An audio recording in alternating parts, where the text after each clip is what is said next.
¿Qué tal? ¿Cómo están? Vamos a continuar con nuestro estudio y vamos el día de hoy a seguir hablando un poco acerca de las emociones. Muchas veces cuando nosotros enfrentamos circunstancias difíciles, circunstancias adversas, generalmente tenemos una manera de reaccionar ante ellas, ¿no? Nosotros podemos decir que definitivamente lo que se hace evidente cuando estamos atravesando un momento crítico revela la realidad de nuestro corazón. Podemos nosotros decir somos hombres pacíficos, somos hombres de paz, somos hombres ecuánimes, somos personas controladas, somos personas con dominio propio, somos personas no violentas, podemos decir muchas cosas, pero ¿qué tanto hemos medido eso? No en una circunstancia, no en momentos donde no pasa nada, donde no estamos sufriendo, donde no estamos enfrentando ningún tipo de problemática, sino en un momento crítico. O sea, ¿acaso hemos medido nuestra reacción? Hemos medido nuestras emociones, hemos medido lo que nosotros podemos hacer en medio de una situación donde estamos en peligro, donde estamos sufriendo, donde estamos enfrentando alguna cuestión crítica. La realidad es de que la mayoría de nosotros no lo hacemos, ¿no? Siempre justificamos nuestras emociones, justificamos lo que hacemos y decimos, es que no estaba yo pensando en ese momento, es que era causa de la tristeza, era causa del dolor, era causa de lo que estaba sucediendo, entonces perdí el control. Y nos excusamos en eso y decimos, yo siempre soy una persona ecuánime, siempre soy una persona pacífica, no soy agresivo, no soy esto. Pero la realidad es que estos sentimientos o estas emociones se manifiestan generalmente en esos momentos críticos, no cuando no tenemos problemas, no cuando nadie nos agrede. Así que es importante que nosotros en un aspecto podamos ir viendo qué nos enseña la Biblia respecto a nuestras emociones en momentos críticos, en momentos difíciles. Y uno de esos momentos tiene que ver precisamente con el sufrimiento. El sufrimiento es una de las cosas que como cristianos debemos saber y recordar. Ya habíamos hablado hace algunas semanas acerca de esto. Vamos a sufrir, vamos a enfrentar las adversidades. Es más, la promesa de Dios es esa, ¿no? Vamos a sufrir. Esa es una promesa de Dios que la mayoría de nosotros no queremos apropiarnos, pero es una realidad. ¿Y por qué? Pues porque vivimos en un mundo caído, ¿sí? El sufrimiento es una situación universal desde el momento en el que el pecado entró al mundo. Dice Romanos capítulo 5, verso 12, ahí en la Nueva Traducción Viviente, cuando Adán pecó, el pecado entró en el mundo. El pecado de Adán introdujo la muerte, de modo que la muerte se extendió a todos. ¿Por qué? Porque todos pecaron. Así que la muerte, la destrucción, lo corrompido, lo caído en este mundo, entró gracias al pecado. Y desde entonces nosotros hemos sido objetos, hemos experimentado, la humanidad ha enfrentado dolor, ha enfrentado corazones rotos y muerte. En algún momento de nuestras vidas, en alguna etapa de nuestra vida, seguramente nosotros enfrentamos o enfrentaremos el sufrimiento. El sufrimiento entonces es una situación que definitivamente vamos a vivir, que definitivamente vamos a enfrentar. Y de hecho en la Escritura nosotros encontramos muchos pasajes que nos hablan acerca de esto, que nos hablan precisamente del sufrimiento, de los hijos de Dios, el sufrimiento del pueblo de Dios, pero quizá también podemos nosotros resaltar lo que nos dice el profeta Isaías ahí en el capítulo 53, refiriéndose a Cristo en el verso 3, y dice, fue despreciado y rechazado, hombre de dolores, conocedor del dolor más profundo. Nosotros le dimos la espalda y desviamos la mirada. Fue despreciado y no nos importó. Esa es la expresión que el profeta da de lo que Jesús viviría, ¿sí? Y nosotros vemos que todo eso que el profeta anunció se cumplió cuando Jesús estuvo aquí en la tierra. Fue rechazado, fue humillado, fue despreciado, fue lastimado, fue agredido, sufrió, experimentó el dolor y el sufrimiento, no solamente en el momento de la cruz, sino a lo largo de todo su ministerio. Experimentó diferentes circunstancias que le causaron tristeza, que le causaron dolor, que le causaron precisamente todo este cúmulo de sentimientos, todo este cúmulo de emociones. Entonces, nosotros debemos saber, si Cristo sufrió, el Señor nos dice en su palabra, ¿qué esperamos nosotros como sus discípulos, como sus seguidores, respecto al mundo, respecto a los que rechazan a Dios, respecto al sufrimiento? Bueno, pues nosotros sufriremos de la misma manera. Entonces, la Biblia nunca nos garantiza que nosotros no sufriremos, pero es importante que nosotros establezcamos y hagamos una distinción, ¿sí?, respecto a cómo reaccionamos en circunstancias del dolor y del sufrimiento. Hay una realidad precisamente que nosotros debemos de saber. Independientemente de que la Biblia dice que sufriremos, Dios ha provisto la solución para esto, no solamente en los lineamientos que su palabra nos ha dado, sino de hecho pensando y anticipándose a esta circunstancia, cuando Jesús habla con sus discípulos ahí en el capítulo 14 del Evangelio de Juan, Él dice precisamente que Dios, a través del Espíritu Santo y de la administración o del ministerio del Espíritu Santo, Él brindaría el consuelo. De hecho, llama al Espíritu Santo como el Consolador, aquel que es llamado a estar con nosotros. De tal manera que nosotros debemos de saber que en medio de cualquier dolor, en medio de cualquier sufrimiento, nosotros tenemos la provisión de Dios en la persona del Espíritu Santo para lidiar con el dolor. Ahora, dentro de todo esto que nosotros miramos, hay diferentes ejemplos en la Escritura que nosotros podemos encontrar de personas que enfrentaron dolor, que enfrentaron sufrimiento, que enfrentaron adversidad. Y cada una de ellas, bueno, lidió con la circunstancia de manera distinta, de manera diferente. Algunos lo hicieron de manera positiva, otros lo hicieron de manera negativa. Algunos fueron consumidos por el dolor, fueron consumidos por el sufrimiento. Otros fueron fortalecidos, fueron bendecidos aún en medio del dolor y del sufrimiento. Otros aprendieron grandes lecciones en medio de todo esto. Así que vamos a hablar más adelante acerca de algunos de estos ejemplos, pero Isaac, si nos puedes ahí comentar algunos de los ejemplos y de las cosas que encontramos en la Escritura acerca de esto. Sí, muy buenas tardes. Creo que es muy oportuno en estos tiempos donde todo lo que hemos vivido, todas las pérdidas humanas, definitivamente estamos viviendo etapas, momentos de mucho dolor, de mucho sufrimiento en la sociedad, y seguramente tal vez alguna persona cercana a ti como a nosotros está pasando o ha pasado por este proceso de sufrimiento. Y aunque sabemos que Dios es poderoso, muchas veces nuestra mente batalla en esto, y es importante darnos cuenta cómo Dios, a través de su palabra, en el caso de, por ejemplo, alguien que haya perdido un familiar a través de la enfermedad o por alguna situación, a veces no sabemos cuál es la razón del sufrimiento, como en el caso de Job. Dice la Biblia que Dios hablando, dice un varón justo, un varón que es temeroso de Dios. Dios dice eso de Job, pero viene un proceso tremendo, una prueba tremenda.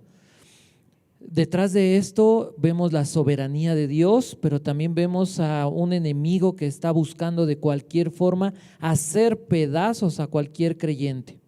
Y podemos nosotros pensar o observar a lo largo de esta historia cómo reaccionó Job, cuál fueron, y quisiera comenzar a lo mejor hablando de reacciones equivocadas ante este sufrimiento. Dice la Biblia, no propiamente de Job, pero su esposa. Dice la Biblia que su esposa reacciona con un poco, o diríamos mucho, resentimiento o enojo contra Dios. Dice la Biblia ahí en Job capítulo 2, en el verso 9 y 10, entonces le dijo su mujer, la esposa de Job, a él, ¿aún retienes tu integridad? Le pregunta, ¿aún vas a seguir sirviendo o confiando en Dios? Y le dice, maldice a Dios y muérete.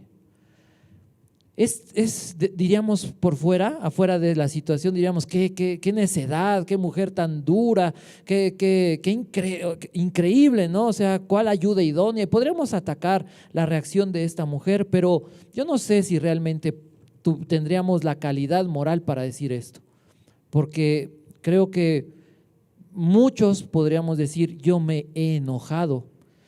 Neciamente, no es bueno, pero me he enojado con Dios.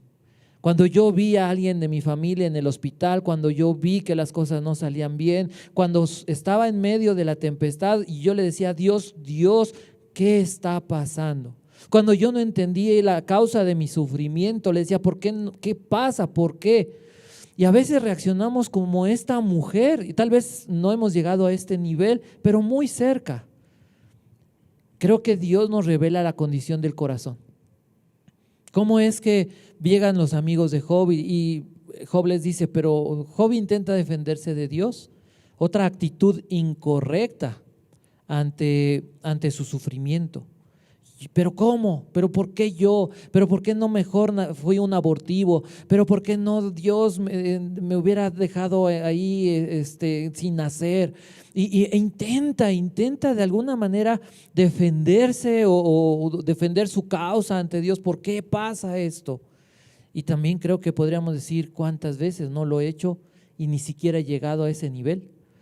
Y Dios es bueno y creo que eso es lo que tendríamos que defender de estas situaciones, que en medio del dolor, algo que no debemos de perder sería de vista quién es Dios.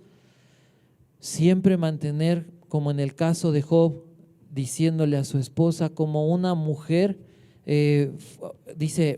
Job le responde a su mujer, como suelen hablar cualquiera de las mujeres fatuas, has hablado, que recibiremos de Dios el bien y el mal no lo recibiremos. ¿Cómo habla Job? Acaba de perder a sus hijos, acaba de perder su riqueza, su trabajo, la salud. Y todavía dice, con esa fe en Dios, que no he de recibir lo que Dios tiene para mí. Y dice la Biblia, el Espíritu Santo dice, en todo esto no pecó Job con sus labios.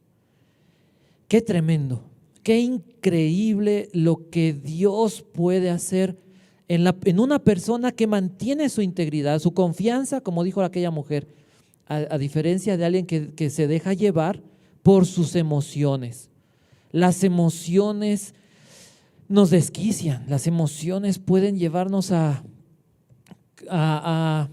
enojarnos, a ir en contra del único que nos puede salvar. Creo que eso es uno de los aspectos, ¿no? Porque veremos muchos, hablaremos de muchos, pero uno de los aspectos más peligrosos que enfrentamos en el sufrimiento es que nuestras emociones se descontrolen, que perdamos de vista o que dejemos que no dejemos que el Espíritu Santo nos gobierne, porque eso nos puede llevar no solamente a la depresión, a la angustia, a alejarnos de todo, a amargarnos contra todo, sino a enojarnos contra Dios e ir en contra del único que nos ama incondicionalmente y que nos puede ayudar. Creo que eso sería un poco de lo que diría. Ok, creo que el ejemplo de Job definitivamente es uno de los más emblemáticos, ¿no? Si nosotros nos preguntaran, a ver, personas en la vida que sufrieron, lógicamente quizá el que experimentó el dolor o el sufrimiento mayor, como dijimos hace un momento, fue Cristo, ¿no? Él fue, según lo que leímos en Isaías 53, experimentó un dolor extremo, un sufrimiento extremo. Definitivamente la crucifixión era una de las cosas más espantosas, dolorosas, humillantes que cualquier persona pudiera haber experimentado, no solo en aquel tiempo, sino aún hoy en día, ¿no? Entonces, pero si pensásemos fuera de Cristo, fuera del ejemplo del Dios hecho carne, en algún individuo que sufrió, en algún individuo, pues lógicamente el más emblemático, icónico, sería Job. Job, este hombre que perdió todo en un día, ¿no? Perdió todo en un día. Todo lo que él tenía, todo lo que él era, todo lo que él valoraba, se fue, comenzó su proceso de sufrimiento, su proceso de dolor en ese aspecto, ¿no? Y vemos nosotros aquí una de las cosas que menciona, ¿no? Sí tuvo una mala reacción en un punto, en un momento dado, Job, ¿no? Sí llegó a un punto donde su reacción no fue la correcta. La reacción de su esposa, bueno, pues fue completa y totalmente inadecuada, ¿no? Como las mujeres necias has hablado, le dice Job, ¿no? Entonces, esa circunstancia o esa reacción provenía de la necedad. La respuesta de Job, muy positiva al principio. Job en un inicio reaccionó de una manera diferente, de una manera distinta en ese aspecto.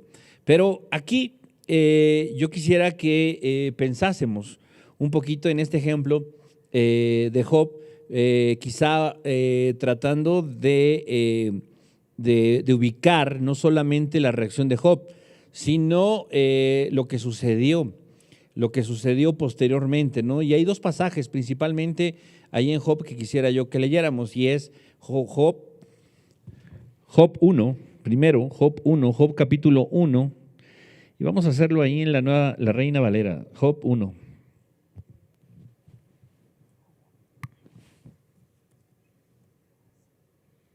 Verso 20.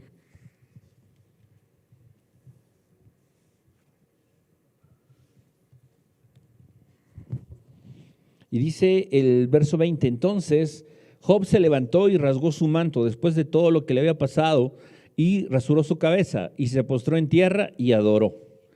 Y dijo, desnudo salí del vientre de mi madre y desnudo volveré allí. Jehová dio, Jehová quitó. Sea el nombre de Jehová bendito. Y en todo esto no pecó ni atribuyó a Dios despropósito alguno. Creo que esta es una de las cosas importantes, ¿no? Porque si bien es cierto, el sufrimiento de Job fue avanzando y se fue desarrollando y llegó un momento en que sí Job dijo, ya, o sea, ¿qué onda Dios? ¿No? O sea, ¿de qué se trata? O cómo le hacemos, o cómo nos arreglamos, ¿no? O qué asunto, y vemos esa confrontación ya en los capítulos finales. Pero aquí miramos nosotros que el sufrimiento de Job, o lo que a Job le pasó, sí, expresó su molestia, expresó su dolor, su tristeza. Y esto lo vemos en cuando dice, rasgó su manto, rasuró su cabeza, se postró en tierra. Pero la cuestión o el efecto, por lo menos aquí, en medio de esto, fue adorar. ¿Por qué? ¿Por qué Job adoró? Y dice al final del 22, en todo esto no pecó Job ni atribuyó a Dios despropósito alguno. ¿Qué es lo que aquí nosotros podemos encontrar? ¿Qué podemos mirar?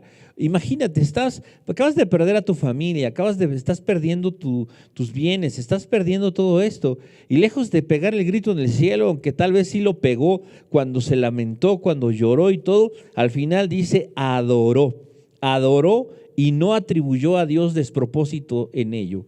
O sea, ¿es algo normal esto? ¿Es algo que podamos decir, oh sí, oh Dios, sí, oh yo te adoro Dios porque acabo de perder mi auto y mi familia dentro de él, ¿no? O sea, oh Dios, sí, bendito seas Dios. O sea, ¿es algo normal, es algo natural? Entonces, ¿será una historia real esta? ¿Será algo? ¿Qué fue lo que pasó aquí? ¿Qué creen ustedes que haya pasado aquí?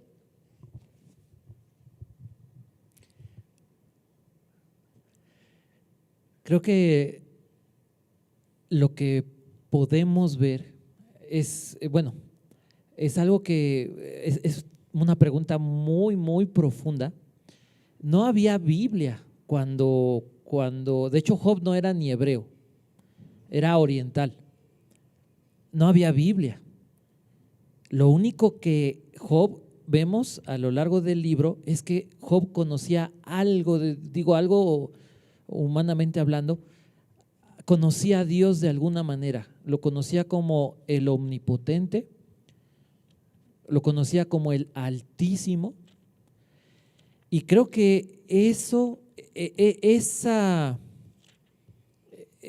conocimiento de Dios, que con estos dos nombres, los atributos que representan, es lo que pudo llevar a Job. Creo que es una de las enseñanzas que hemos comprobado cuando leemos el libro de Job y cuando nos enfrentamos a problemas tan grandes, que la mejor forma de enfrentar digamos, la mejor estrategia para poder enfrentar el sufrimiento es adorar a Dios. Y creo que lo que a él le llevó a adorar a Dios fue ese conocimiento, llamémosle una revelación personal de Dios a través de estos nombres, lo que lo llevó a que pudiera él al final de todo decir, aquí está mi vida y tú sigues siendo Dios. Creo que es eso lo que lo lleva, ese conocimiento que tuvo de Dios. Para mí es muy grande para poder haber actuado así, ¿no? El hablar de esa manera de Dios, que, híjole, es impresionante, pero es una gran enseñanza, ¿no? Adora a Dios. Y esa es la condición natural o la condición correcta para enfrentar el sufrimiento. Sí, yo creo que lo que tú acabas de decir ahorita hay que resaltarlo bastante en el punto de que exactamente, Job no tenía la escritura. O sea, Job ni siquiera tenía lo que nosotros podemos ir leer unos versículos antes respecto a que Dios es el que permite que Job sea tocado. O sea, que sus bienes, las personas, después su salud, etcétera, etcétera, sea tocado. O sea, Job tiene una mejor teología aquí que a lo mejor muchos cristianos de hoy en día, con 66 libros, ¿no? Y si bien, bueno, no vamos a explicar todo lo que sucede en el libro de Job, la forma gradual en la que Job va conociendo al Señor, algo que yo quisiera comentar ahí como, no un paréntesis, sí, pero sí para añadir algo aquí, es que Job, tenemos que también pensar en él como un hombre real, como decía José ahorita, no es algo ficticio, no es una historia de Hollywood, es algo real que sucedió con Job, que perdió a su familia y perdió todo su sustento, ¿no? Ahora yo quisiera aquí decir un comentario, un ejemplo, hablando de la reacción de Job. Esto es mío. Cuando mi papá falleció, yo me acuerdo mucho que la gente en el funeral me decía, todo va a estar bien, todo va a estar bien. Y otros me decían otras cosas que la verdad no me acuerdo. Pero yo en mi mente me enojaba, no con Dios, porque yo estoy resaltando esto porque en el versículo 22 del capítulo 1 que recién leímos, en otras versiones dice no culpó a Dios o ni culpó a Dios, contrario a lo que dice Reina Valera, bueno, no contrario, traducido de otra forma, de no atribuyó despropósito alguno. Pero yo me acuerdo que yo no culpaba a Dios, pero se me hacían sin sentido las palabras que me daban. O sea, era así como, no, todo va a estar bien. ¿Tú cómo sabes? ¿Y a qué te refieres con bien? ¿Y eso qué? O sea, eso no cambiaba mi mente ni mi corazón lo que me estaban diciendo.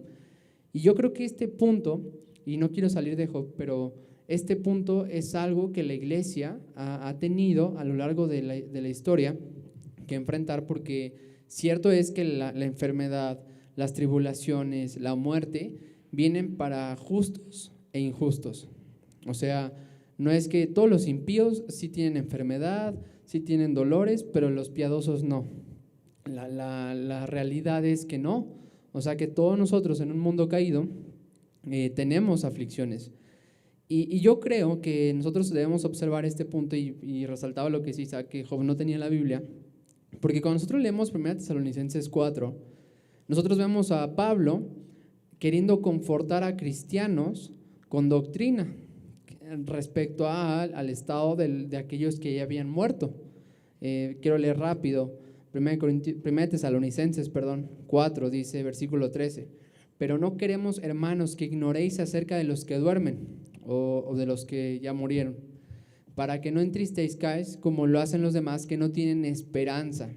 Porque si creemos que Jesús murió y resucitó, así también Dios traerá con él a los que durmieron en Jesús. Cuando dice durmieron, se refiere a los que murieron, en Jesús. Por lo cual os decimos esto por la palabra del Señor, que nosotros los que estemos vivos y que permanezcamos hasta la venida del Señor, no precederemos a los que durmieron. Pues el Señor mismo descenderá del cielo con voz de mando, con voz de arcángel y con la trompeta de Dios, y los muertos en Cristo se levantarán primero. entonces nosotros, los que estemos vivos y que permanezcamos, seremos arrebatados juntamente con ellos en las nubes al encuentro del Señor en el aire, y así estaremos con el Señor para siempre. Versículo 18, y aquí está la conclusión de esta parte de Pablo que está argumentando. Por tanto, confortaos los unos a los otros, o unos a otros, con estas palabras.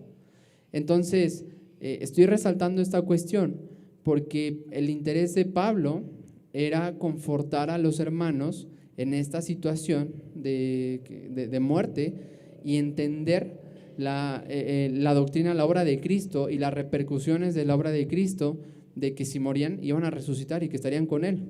O sea que la tristeza era parte o es parte normal, pero el entender estas cuestiones va a cambiar en nuestra forma de enfrentar estas situaciones que nos vamos a ver envueltos, ¿no?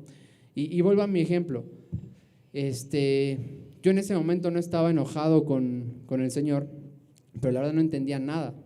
Más adelante, una frase que recuerdo mucho de R.C. Sproul decía que nosotros pedimos de Dios justicia, pero si Dios nos diera justicia, ninguno de nosotros estaríamos donde estamos, o estaríamos vivos.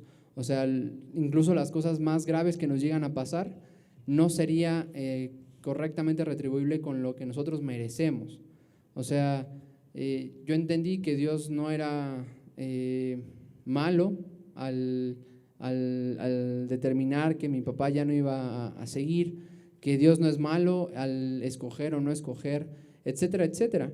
Entonces, esta cuestión en la vida de Job, o sea, creo que marca el punto de decir, bueno, Job no tenía un entendimiento tan amplio de la Escritura, porque como ya lo dijimos, ni siquiera la tenía, pero sí conocía de una forma a Dios, en el que entendía que Dios estaba por encima de él, o sea, que Dios tenía una superioridad sobre él y entendía su carácter, en parte al menos entendía su carácter.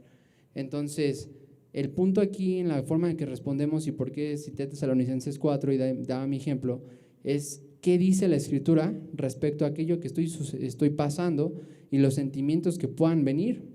Porque Job se pudo haber entristecido en sobremanera, como los que no tienen esperanza, como nos decía Tesalonicenses, y culpar a Dios, decir que todo eso era injusto, por qué le está pasando esto.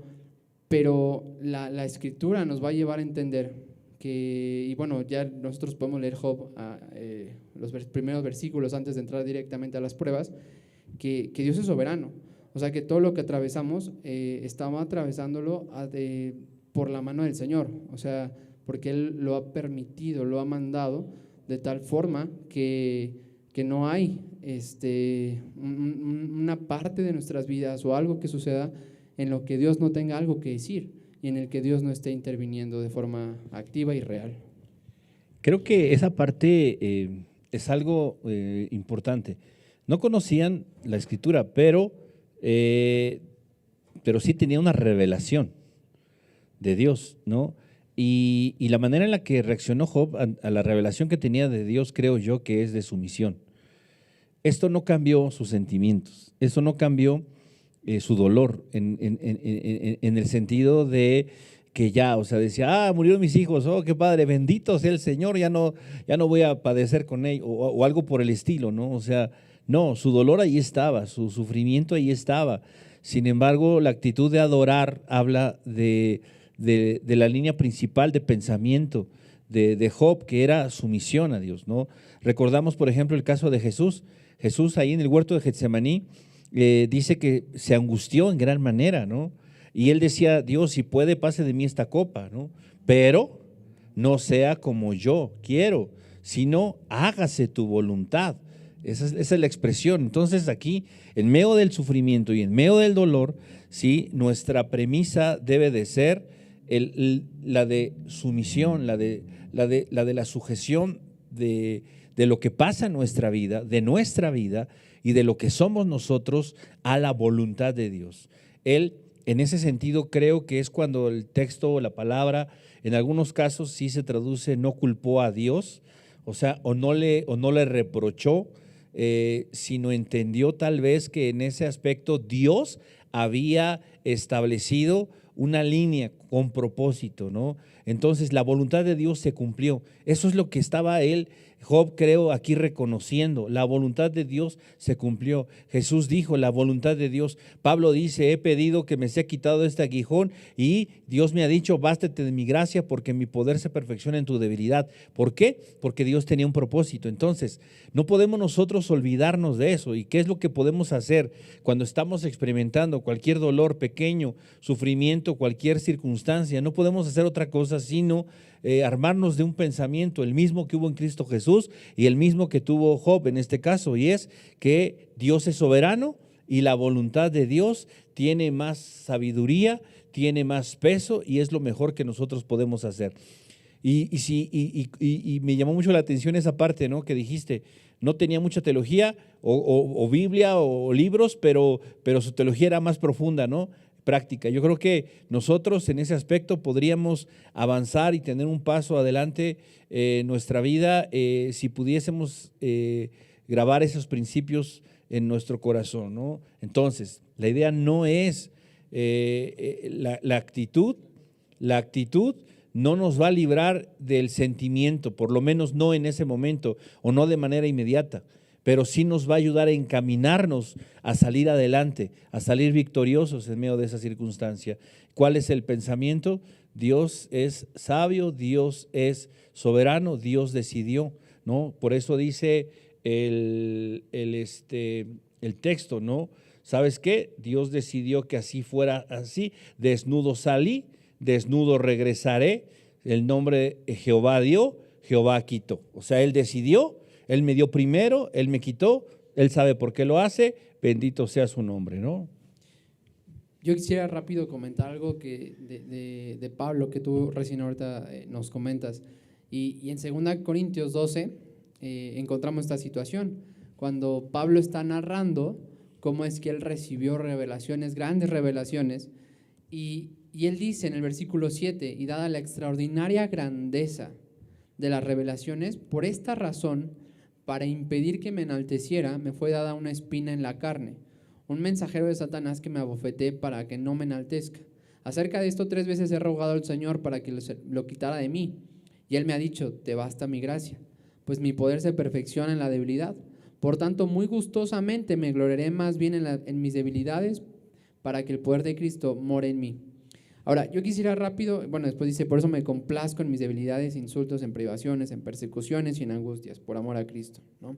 Yo quisiera rápido decir algo. Pablo entendía que lo que estaba pasando, la situación que estaba viviendo, venía del Señor. O sea, él no decía, esto es del maligno. O sea, esto es o sea, todo lo que me pasa mal es del maligno, ¿no? Y todo lo bueno es del Señor. O sea, entendía que uno, ¿quién dio las revelaciones? Dios mismo. Dios se las quiso dar, pero Dios también le da este aguijón en la carne, y por Gálatas nosotros entendemos o asumimos que es una enfermedad, porque Pablo habla en Gálatas que no lo despreciaron a una cosa de la enfermedad que tenía, sino que lo recibieron. Dice que por la enfermedad fue y predicó el evangelio allá. Entonces entendemos que era una enfermedad que estaba sufriendo Pablo, y por el tiempo del verbo en el que se está escribiéndolo, cuando dice que me abofeté, no se refiere a algo que sucedió antes. De hecho, el verbo es presente. O sea, Pablo estaba viviendo eso. O sea, era una teología práctica, no era algo que escuchó, sino que Pablo estaba viviendo y atravesando esta situación en la que tenía una afectación en su cuerpo de parte del Señor, que permitió el Señor, y veamos cómo sus sentimientos y el pensamiento se va a ver afectado por lo que él entiende de parte del Señor en su vida. O sea, Pablo no lo vio, no lo entendió como algo ajeno, o sea, como esto Dios no lo mandó, esto Dios no lo permitió, de esto Dios no tiene el control, sino él le dice de forma clara en esta carta que el Señor envió un mensajero de Satanás para que lo bofeteara, y de eso él le pide 3 veces que se lo quite, a lo cual el Señor responde que no, que le baste su gracia. Y vean cómo dice Pablo, o sea, la conclusión que hace Pablo de esta situación en el versículo 9, la sección B. Por tanto, o sea, debido a esto que estábamos diciendo ya, de esto que ya dije, dice Pablo, muy gustosamente me gloriaré más bien en mis debilidades. Y no es que Pablo fuera un masoquista, o sea, que le gustara el dolor, ¿no? O sea, que se latigueara y dijera, qué bien se siente este sufrimiento. No, pero sí había una predisposición a sufrir, o sea, que podía sufrir. Y esto no lo llevaba a odiar a Dios, no lo llevó a tener amargura contra el Señor, no lo llevó a apartarse de Él y decir, no, ya, o sea, tú me fallaste, ¿no? O sea, tú no cumpliste. Y para nada, o sea, Pablo ve el carácter del Señor, entiende el propósito del Señor, y aún así Pablo pide que se lo quite. O sea, Pablo, entendiendo que venía el Señor, aún así le pide que se lo quite, y el Señor le contesta que no. Entonces hay una conformación a la voluntad del Señor en esta situación bien específica, que eventualmente iba a transformar el corazón de Pablo. O sea, esto funcionó y sirvió como transformación en la persona de Pablo. Y de hecho, aquí en este mismo texto nosotros lo podemos empezar a ver, porque dice, esto me fue dado para que no me enalteciera. O sea, para que no creyera que yo soy más de lo que yo soy, o sea, que yo soy más importante de lo que yo soy. O sea, yo soy un siervo. De hecho, Pablo se presenta a sí mismo como un siervo de Jesucristo desde el inicio. Pero en todo esto tenemos que seguir viendo el carácter del Señor y cómo el Señor ocupa estas situaciones, aún tragedias, aún enfermedades, y aún muerte de otras personas, con el propósito de que Él sea exaltado y de transformar, de cambiar a personas específicas aún en estas situaciones de dolor. Y creo que también podríamos ver lo mismo en el caso de Job. ¿Por qué? Porque tú dices, Job parecía perfecto, ¿no?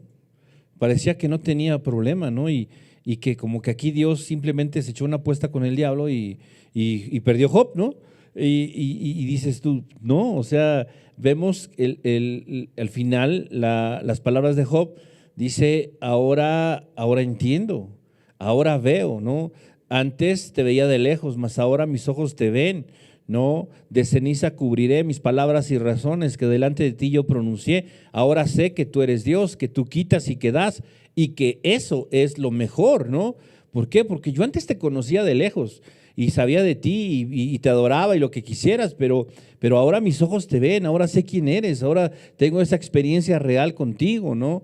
Creo que en ese aspecto el sufrimiento, el dolor que atravesó Job tuvo un propósito muy claro, ¿no? El que Job se rindiera a la voluntad de Dios, como mencionas, que lo hizo Pablo, y cada una de las personas que nosotros podemos mirar van a encontrar o vamos a encontrar el propósito de Dios, ¿no? Y esta es quizá una de las razones principales por las cuales Dios permite el sufrimiento en cada uno de nosotros. Dios es bueno, su bondad tiene una cara que a veces para nosotros no es buena, pero el fin y el propósito y la esencia de lo que Dios hace es bueno. Yo creo que, bueno, hasta aquí, aparte de Job, aparte de Pablo, creo que también está el ejemplo de José, quien es vendido por sus hermanos. Es una persona, bueno, que es vendida, lo compra Potifar, un egipcio, pasa por muchas cosas, se va a la cárcel, luego llega a ser más o menos como el faraón y algo que dice él, que también lo vemos en Job y que lo vemos en Pablo, es en Génesis capítulo 45, vemos el verso 8, ya que está él con sus hermanos. Él dice, ahora pues no fueron ustedes los que me enviaron aquí, sino Dios. Creo que esto complementa lo que hemos estado viendo. Te voy a leer una frase de Tim Challies, un pastor de Estados Unidos. Dice, cualquier circunstancia que experimentamos no viene sin la mano de Dios, así como una sierra no puede cortar sin la mano del carpintero. O sea, de alguna forma que nosotros no podemos como comprender, de alguna manera Dios tiene en su mano nuestro sufrimiento. Si nosotros vemos el libro de Job, nosotros podemos ver, como decía Miguel al principio, o sea, vemos la parte donde entra Dios y tiene una plática con el diablo, y entonces es cuando se lo echa a andar, por así decirlo, y va el diablo y hace las cosas que va Satanás y hace las cosas que hizo, que vemos, pero Job no lo sabía. O sea, Job no sabía de ninguna manera de lo que estaba sucediendo en este entorno espiritual, por decirle así. Él no sabía, él simplemente en él repercutieron el resultado de esa plática, de esa permisión de parte de Dios, que podríamos decir, oye, pero ¿de qué forma? O sea, ¿por qué? ¿Por qué sucedió esto? Y al final vemos las palabras que decía Josué, o sea, de oídas te había oído, pero ahora mis ojos te ven. Job pudo experimentar ahora a Dios de una forma totalmente distinta, y esto fue a través del sufrimiento.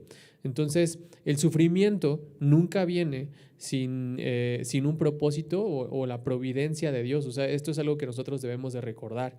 De ninguna forma el sufrimiento va a venir aparte del propósito o la providencia de Dios. Podemos ver su mano en esto.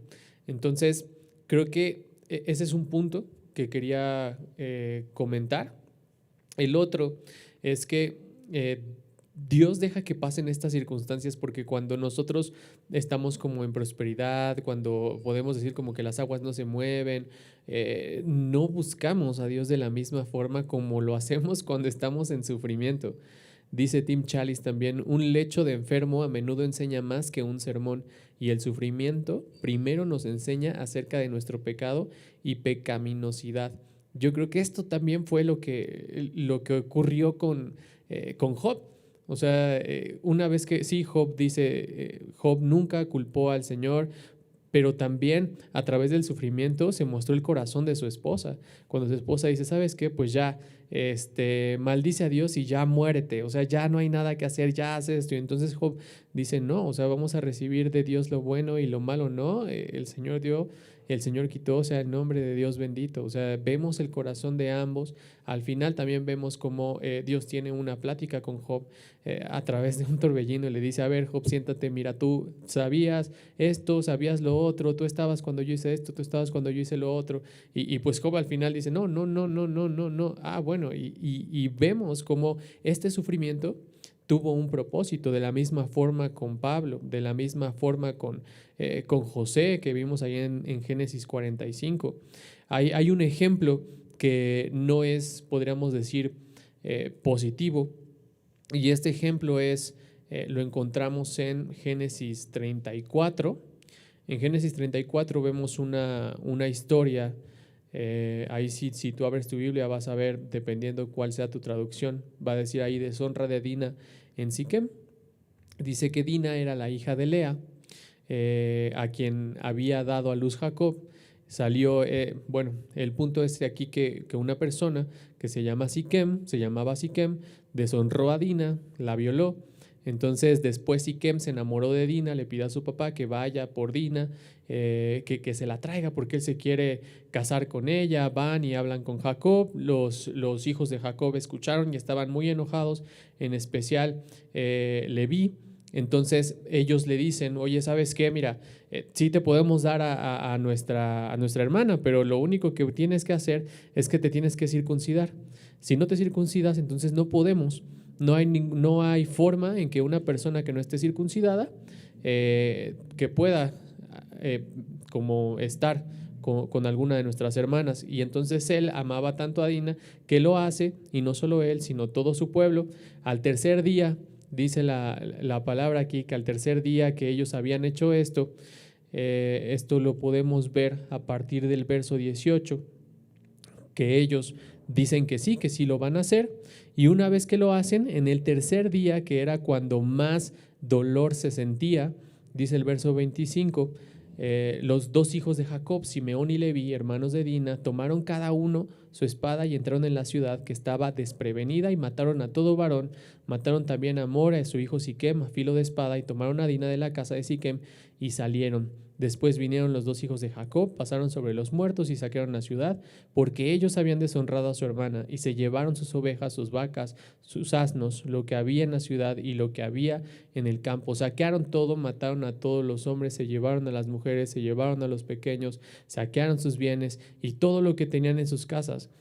Aquí vemos un tipo de sufrimiento en el cual Jacob ya había hecho como la paz con estas personas, ya había dicho no, ya no voy a hacer nada, pero vemos a dos de sus hijos que llevados por el rencor, por el sufrimiento de lo que había pasado su hermana, toman parte en esto y hacen todo lo que acabamos de ver.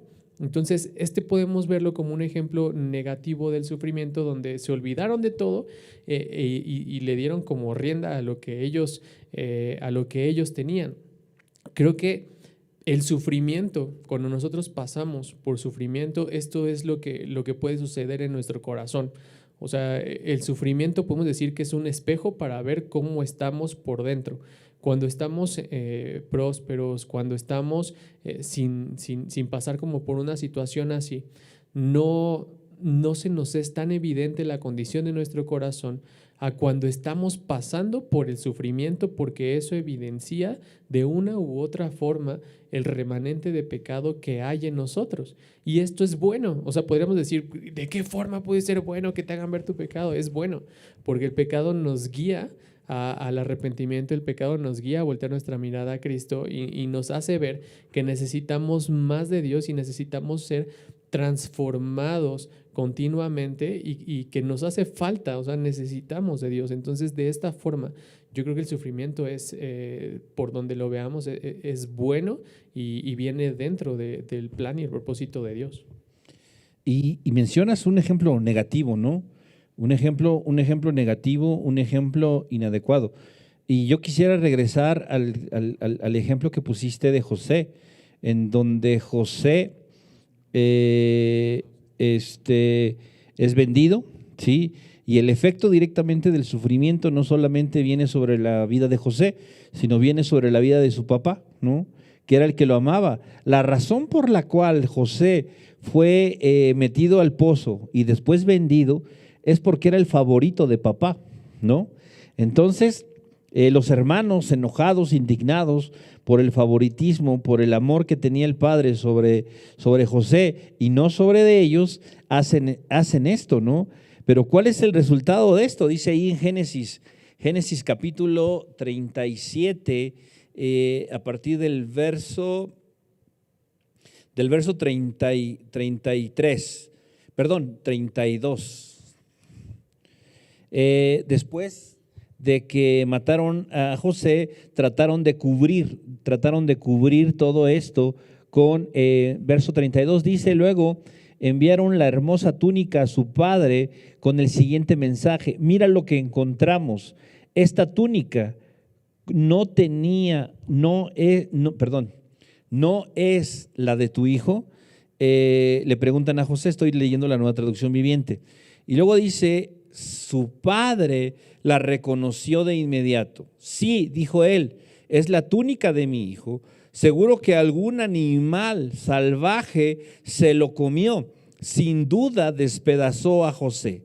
Entonces Jacob rasgó su ropa y se vistió de tela áspera e hizo duelo por su hijo durante mucho tiempo. Esta expresión es muy enfática, mucho tiempo. Luego dice el verso 35, toda la familia intentó consolarlo, pero él no quiso ser consolado. A menudo decía, me iré a la tumba llorando a mi hijo. Entonces sollozaba. Y me llama mucho la atención esta expresión que menciona aquí el Génesis. ¿Por qué? Porque en la versión de las Américas, en la Nueva Versión de las Américas, dice el verso 35, todos sus hijos y todas sus hijas vinieron para consolarlo, pero él rehusó ser consolado y dijo, ciertamente enlutado bajaré al Seol por causa de mi hijo. Y su padre lloró por él. En la Nueva Traducción Viviente menciona esta expresión, a menudo. A menudo decía, me iré a la tumba. Entonces, esta expresión nos habla de un comportamiento que estaba teniendo Jacob, no solamente inmediato al suceso trágico, sino una situación muy constante. El problema era su favoritismo. Los hijos quisieron cambiar su favoritismo quitando de medio a José. ¿Funcionó? No funcionó. ¿Por qué? Porque el padre, Jacob, amaba demasiado al hijo y aún después de muerto lo seguía amando por encima de sus hijos. Pero, ¿qué es lo que aquí nosotros miramos en una situación negativa? ¿Qué es lo que puede hacer el dolor? ¿Qué es lo que puede hacer el sufrimiento? El dolor, el sufrimiento puede disociarnos de la realidad, disociarnos de nuestras relaciones, apartarnos de ellas. A veces es tanto el dolor y el sufrimiento que nos olvidamos de nuestro entorno. Nos sumimos en nosotros mismos, autocompadeciéndonos, lamentándonos, sufriendo literalmente por ello, por lo que hemos vivido, que nos olvidamos de nuestro entorno.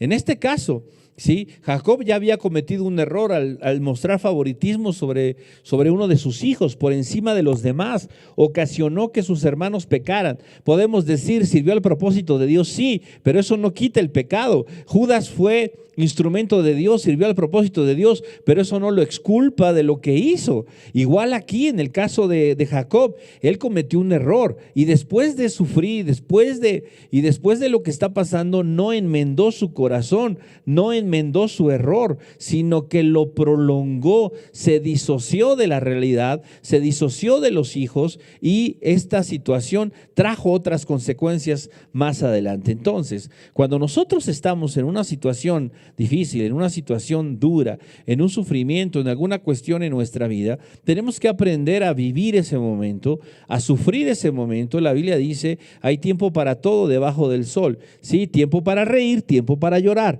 tiempo para nacer, tiempo para morir. Hay toda una serie de cosas que menciona el capítulo 3 del libro de Eclesiastés. Hay un momento y hay un tiempo de llorar, sí, hay un momento de sufrir, sí, pero necesitamos nosotros considerar esto, que no podemos nosotros perpetuar nuestro dolor, perpetuar nuestra pérdida, perpetuar nuestro sufrimiento, porque esto no va a ser bueno para nosotros ni para los que nos rodean. Tenemos el ejemplo opuesto de esto, el caso de David. Cuando David está angustiado por la vida de su hijo, el primer hijo que tuvo con Betsabé, leemos nosotros que mientras el niño estaba vivo pero estaba agonizante, él ayunaba, oraba, hacía toda una serie de cosas. En cuanto el niño murió, se ciñó, se levantó, lavó su cara, se ungió con aceite y continuó su vida. Le preguntaron, oye David, ¿por qué razón mientras el niño estaba vivo, tú estabas en esta condición? Muere. Y entonces en lugar de llorar, en lugar de sufrir por ello, simple y sencillamente te levantas y eso. Y él dice, se acabó, no puedo hacer nada, no puedo cambiar la realidad, él se fue, él no viene a nosotros, nosotros vamos a él. Definitivamente esa es la realidad. La aceptación en ese aspecto es un paso importante en el sufrimiento, en el dolor de lo que nosotros enfrentamos, sobre todo cuando hay una pérdida. Entre más tiempo nosotros tardemos en aceptar, no las circunstancias, no lo que sucedió en sí, sino aceptar que la voluntad de Dios se manifestó en ese sentido, vamos nosotros a lograr avanzar más. ¿Qué hizo Jacob? Se sumió en su dolor, se sumió en su tristeza, se sumió en su enojo, ¿sí? Seguramente los hijos pagaron las consecuencias de haber vendido a su hermano con trabajos, con desatenciones, con muchas cosas. Generalmente, ¿sí? Todo lo que sembramos, dice la Biblia, lo cosecharemos, y seguro ellos cosecharon.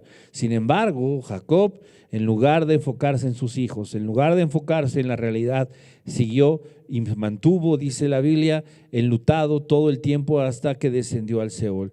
Y esto definitivamente no es bueno, no es correcto, no es saludable, ni para nosotros ni para los que nos rodean. Parece que me estoy devolviendo un poco, pero no, solamente quiero hacer una precisión, un comentario.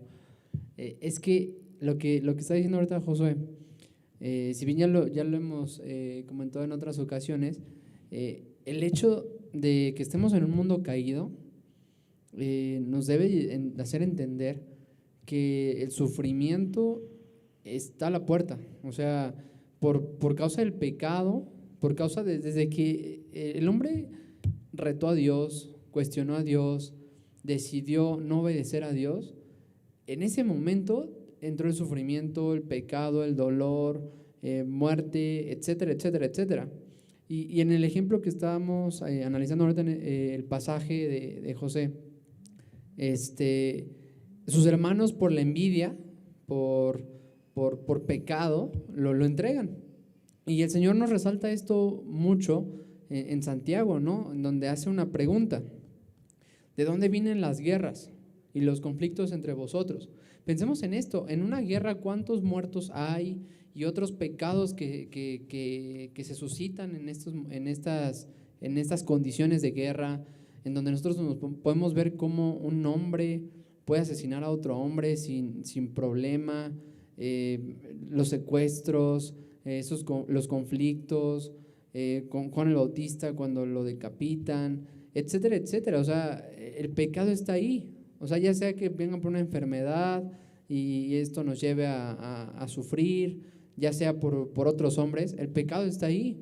Y nos dice Santiago: ¿de dónde vienen las guerras y los conflictos entre vosotros? ¿No vienen de vuestras pasiones que combaten en vuestros miembros? Codiciáis y no tenéis, por eso cometéis homicidio. Sois envidiosos y no podéis obtener, por eso combatís y haces guerra. O sea, nosotros debemos ver y entender que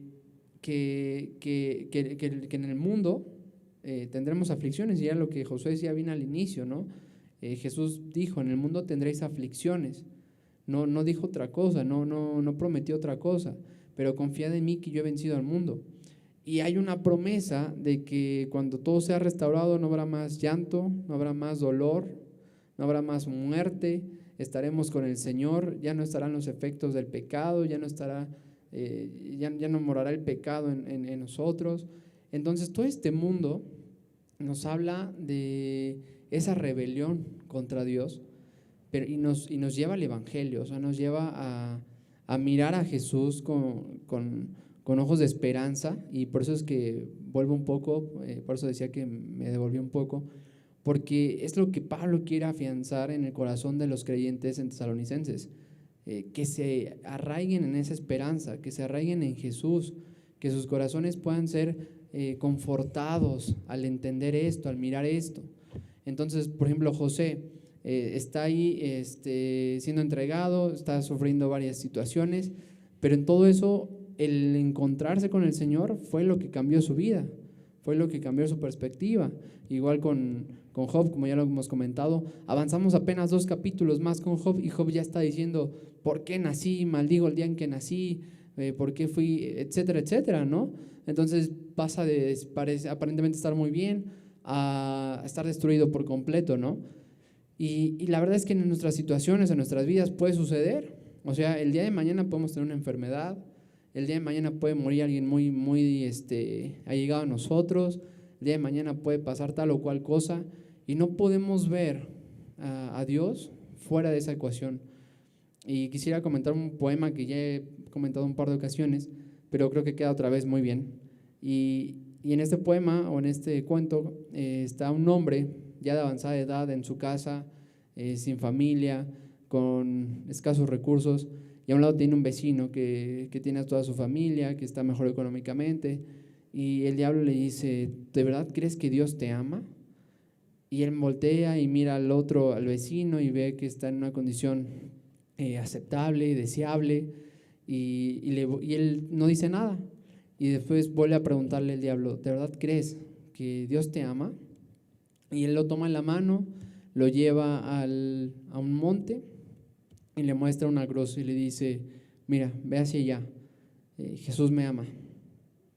Y el punto de este poema, de este cuento, es que todo lo que atravesamos, todo lo que estamos viviendo, no podemos evaluar el amor de Dios en relación a las situaciones que vivamos. O sea, Dios no amó menos a Juan el Bautista en ese momento cuando está siendo entregado. Dios no amó menos a Pablo cuando está siendo entregado. Dios no ha amado menos a sus santos porque estén sufriendo situaciones de enfermedad, de persecución, de dolor, de angustia, y nuestros sentimientos se van a ver alterados por eso. Pero nuestros sentimientos, a fin de cuentas, no pueden manejar, no pueden liderar nuestra vida, sino lo que dice el Dios de la Escritura, lo que dice Dios en su palabra, y conocerlo a Él. Entonces, creo que al entender esto, nosotros podemos orientar a nuestra alma, hablar con nuestra alma, porque nosotros somos los que nos hablamos más a nosotros mismos, como igual hemos comentado el Salmo 103, cuando se habla a sí mismo: alma mía, alaba al Señor, porque Él es el que perdona tus iniquidades, porque Él es el que rescató tu vida, Él es el que sana todas tus dolencias. Y esto es algo que nosotros necesitamos hacer, de meditar en quién es el Señor, recordar los propósitos del Señor, y aunque no conozcamos absolutamente todo, creo que tener en mente estas situaciones que hemos estado platicando, que es un mundo caído, que es un Dios soberano, bueno, justo, que nos ha amado, y que no podemos evaluar su amor en relación a lo que yo creo que sería lo mejor de mi vida, nos debe llevar a una actitud de adoración, porque hacia allá es donde debemos ir todos, una actitud de adoración, no por las cosas malas, sino por Dios mismo. O sea, como decía Josué, te adoro porque se murió mi familia. No, nadie va a hacer eso. O sea, adorar al Señor por quién es Él. Y aunque no podamos llegar a entender por completo en ciertas ocasiones, todo lo que representa lo que Él está haciendo en nosotros. Creo que aquí hay dos cosas que igual me gustaría como resaltar. Y la primera es que nosotros, al igual que Job, al igual que José, al igual que los ejemplos que hemos visto, David, Pablo, Juan el Bautista, o sea, creo que nosotros no podemos ver qué es lo que va a pasar. No podemos ver, como decía Miguel, que si vamos a tener un sufrimiento mañana, si lo estamos teniendo ahorita, cuándo va a terminar, si se va a morir alguien, si nos vamos a quedar sin trabajo, si va a pasar esto, si va a pasar lo otro. O sea, no tenemos forma de predecir el mañana, pero lo que sí conocemos es al Dios que orquesta todo y que sabe qué es lo que va a suceder. Entonces, nosotros podemos leer la historia de Job, podemos leer la historia de José, podemos leer todas las historias que la Biblia nos narra, pero el punto está ahí en que podemos ver cómo toda la historia de Job, cómo todo lo que hemos visto ahorita, el Señor lo llevó, lo fue llevando de la mano, nada estuvo fuera de su voluntad en ningún momento, él determinó todo eso.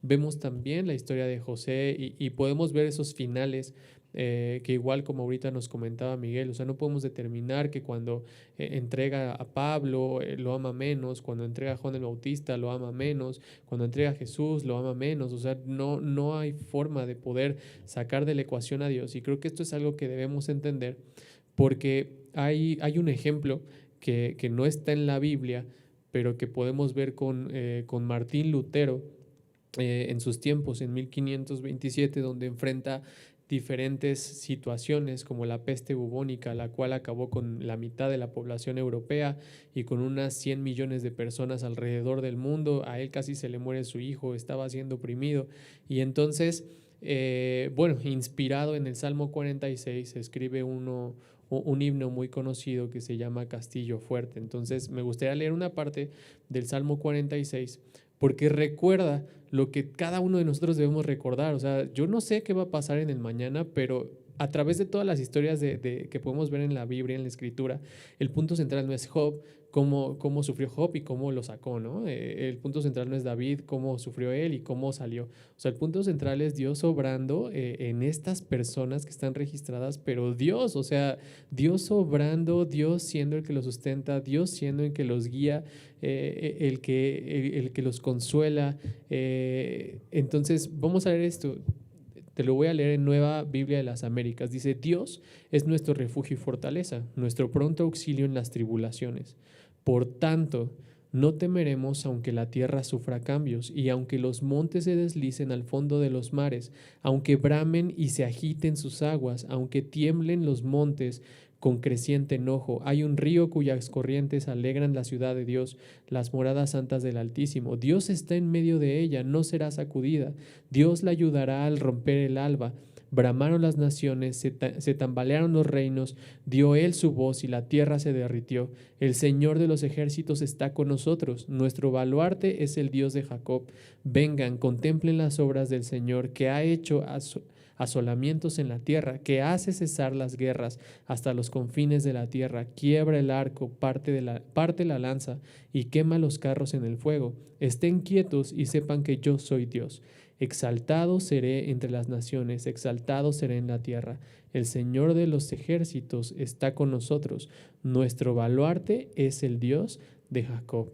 Entonces vemos que este salmo exalta la confianza que nosotros debemos de tener en Dios, y por eso comienza diciendo, Él es nuestro refugio, Él es nuestra fortaleza, nuestro pronto auxilio en las tribulaciones, por tanto, y ya te dice todo lo demás. Entonces, esto es lo que nosotros podemos entender. Yo no puedo predecir el mañana, no puedo predecir qué va a pasar con mis sufrimientos o no, pero lo que sí sé es que Él es mi refugio, Él es mi fortaleza y Él es mi pronto auxilio en las tribulaciones. De hecho, nosotros podemos mirar, lo que la Biblia está tratando de enseñarnos a nosotros no es simplemente aceptar el sufrimiento, ¿no? Sino lidiar con él de la manera correcta, considerando lo hecho por Cristo en la cruz por nosotros, entendiendo que el sufrimiento no es simple y sencillamente un punto más en nuestra vida, sino tiene un propósito que al final nos debe llevar a mirar a ese Dios que es el autor, sí, del sufrimiento, el autor intelectual, pero que también nos debe de llevar a mirarlo a él y contemplarlo de una manera diferente y distinta, ¿no? Como el caso de Job. Por ejemplo, dice en Jeremías capítulo 10, verso 19, mi herida es profunda y grande mi dolor, mi enfermedad es incurable, pero debo soportarla, ¿no? Esa es una perspectiva sin la revelación del Nuevo Testamento, debo soportarla. O sea, es simple y sencillamente tengo que, no me queda otra, ni modo. Aquí nos tocó vivir, diría diría exacto. Entonces, no es eso, ¿no? Sino Pablo, lo que leíamos hace rato, y quiero volverlo a leer para terminar, dice, 2 Corintios 12:9, dice, y el que me ha dicho, estoy leyendo la Nueva Biblia de las Américas, y él me ha dicho, te basta mi gracia, ¿sí? Y esa gracia definitivamente no podemos nosotros pensar que está separada de la obra de Cristo, ¿no? Dice, te basta mi gracia, pues mi poder se perfecciona en la debilidad. Por tanto, con mucho gusto me gloriaré más bien en mis debilidades, porque para que el poder de Cristo more en mí. Por eso me complazco en las debilidades, en insultos, en privaciones, en persecuciones y en angustias por amor a Cristo. Porque cuando soy débil, entonces soy fuerte. No solamente es mirar el sufrimiento a través de ese cristal, sino tomar en consideración que esa fortaleza y esa gracia y ese refugio no es otra cosa sino Dios mismo, Cristo mismo, la obra de Cristo. Tenemos acceso a ello por la obra de Cristo, ¿no? Y la Biblia dice muchas cosas al respecto, ¿sí?, de Dios. Dice el verso 3 de la segunda carta a los Corintios capítulo 1, toda alabanza sea para Dios, ¿sí?, el Padre de nuestro Señor Jesucristo. Dios es nuestro Padre misericordioso, ¿sí?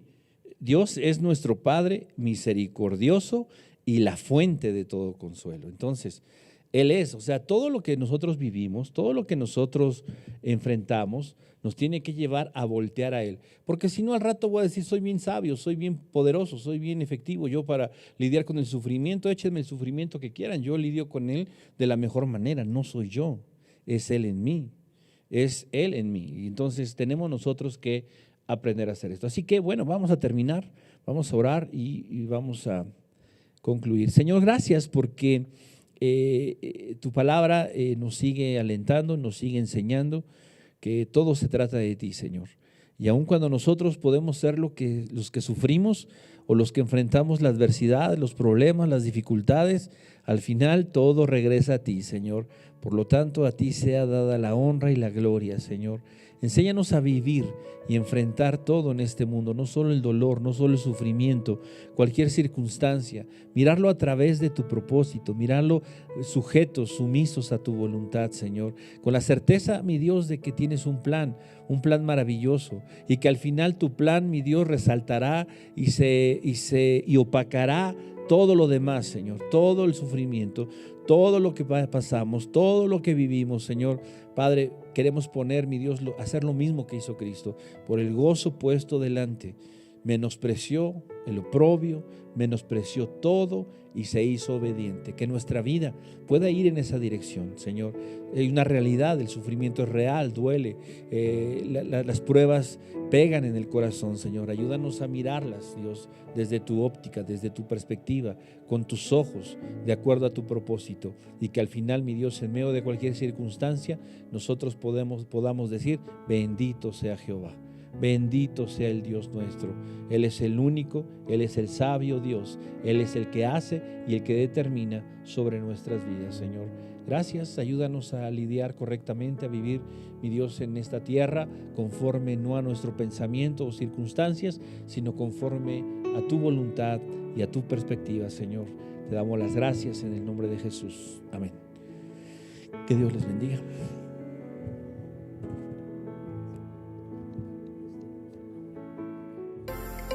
Vida Nueva para el Mundo se sostiene y propaga el mensaje de salvación de Jesucristo gracias a Dios y a tus donativos. Llevemos juntos el Evangelio de Jesucristo al mundo entero.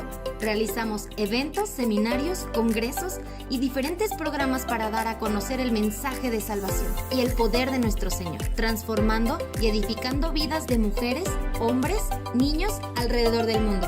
¿Qué pasa cuando decides hacer tu donativo? Aunque no puedas llevar la palabra personalmente a todo el mundo, de esta forma lo estás haciendo.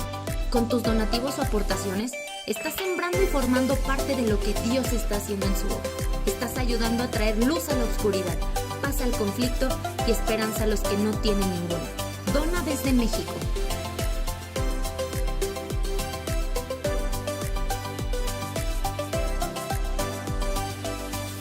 Dona desde Estados Unidos.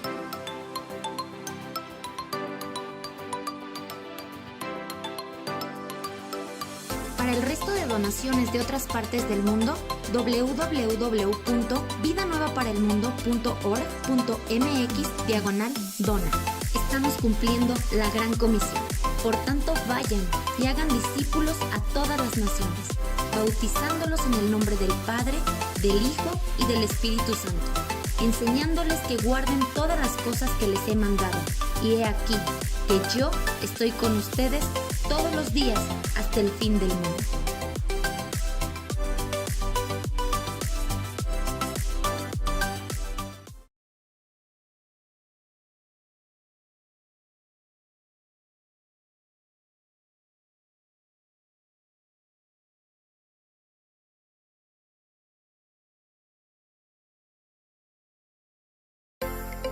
Vida Nueva para el Mundo se sostiene y propaga el mensaje de salvación de Jesucristo gracias a Dios y a tus donativos. Llevemos juntos el Evangelio de Jesucristo al mundo entero.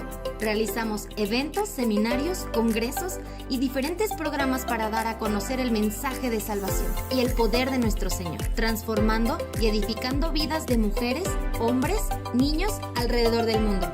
¿Qué pasa cuando decides hacer tu donativo? Aunque no puedas llevar la palabra personalmente a todo el mundo, de esta forma lo estás haciendo. Con tus donativos o aportaciones, estás sembrando y formando parte de lo que Dios está haciendo en su obra. Estás ayudando a traer luz a la oscuridad, paz al conflicto y esperanza a los que no tienen ninguna. Dona desde México.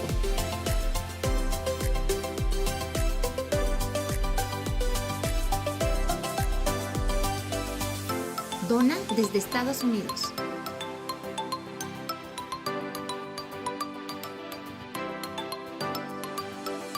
Para el resto de donaciones de otras partes del mundo, www.vidanuevaparelmundo.org.mx/dona. Estamos cumpliendo la gran comisión. Por tanto, vayan y hagan discípulos a todas las naciones, bautizándolos en el nombre del Padre, del Hijo y del Espíritu Santo, enseñándoles que guarden todas las cosas que les he mandado. Y he aquí que yo estoy con ustedes todos los días hasta el fin del mundo.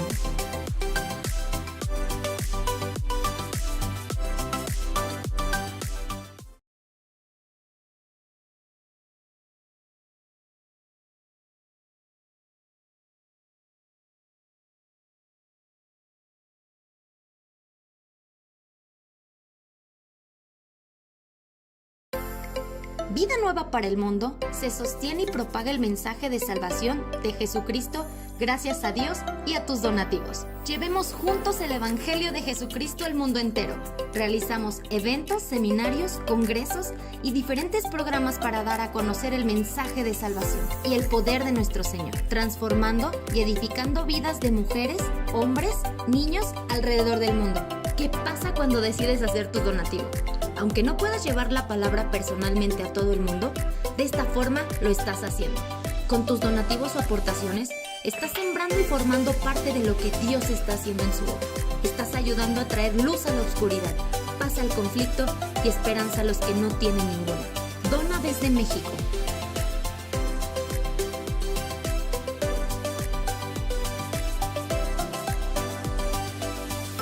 Dona desde Estados Unidos.